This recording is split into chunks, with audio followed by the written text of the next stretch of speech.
Magandang araw mga tol, pasyal po tayo dito sa picnic grove na matatagpuan sa Tagaytay City. So samahan nyo kami mga tol. Silipin natin kung ano yung mga makikita sa picnic grove. Alright. Siyempre paangin muna para sigurado yung gulong namin. Oh, yan na. Parang maganda yung daan dito mga tol ah. Bomba daw.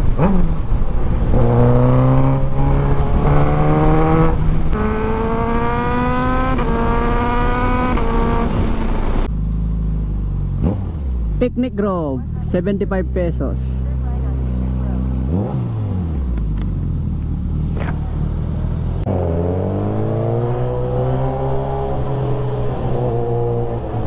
Malawak ang Picnic Grove mga tol. May zipline. Pwede kami mag-zipline dito ah.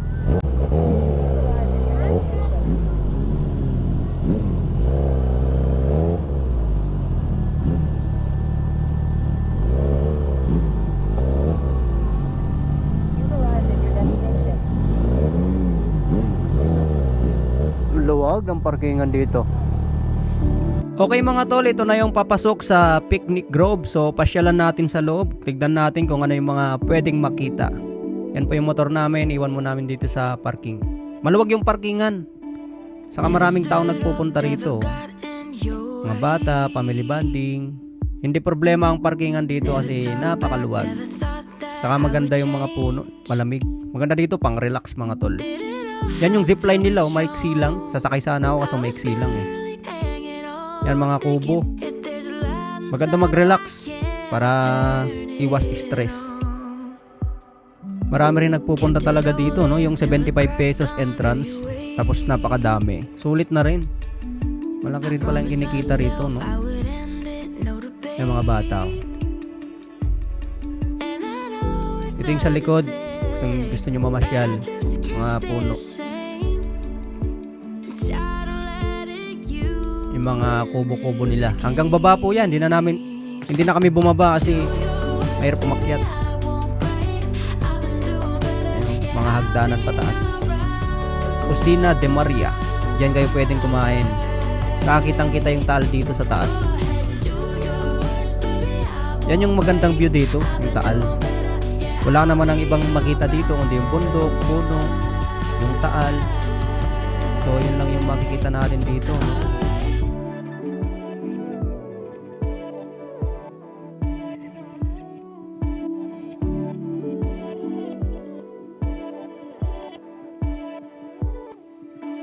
Kept it all in till it cracked under your weight. I promised myself I would end it, no debate. And I know it's hard to take, but I just can't stay the same. I'm tired of letting you in this game.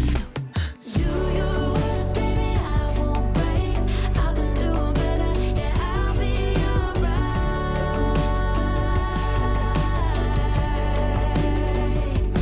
Go ahead, do your worst, baby, I won't break.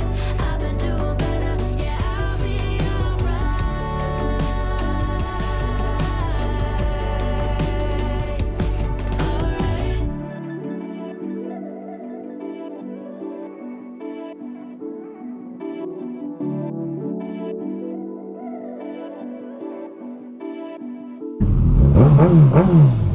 So yung mga gusto pumunta rito, try nyo lang mga tol. Pag gusto nyo makita yung taal, viewpoint, may mga tambayan na kubo. Kung gusto nyo mag-relax.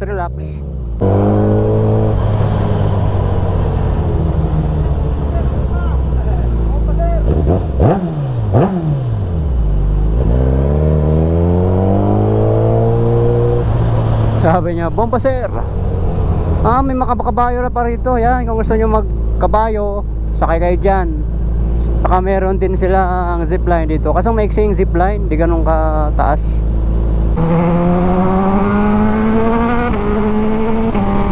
Okay mga tol, so hanggang dito na muna tayo. Ride safe tayo palagi and God bless po sa ating lahat. Ayos, okay rin yung pasyal.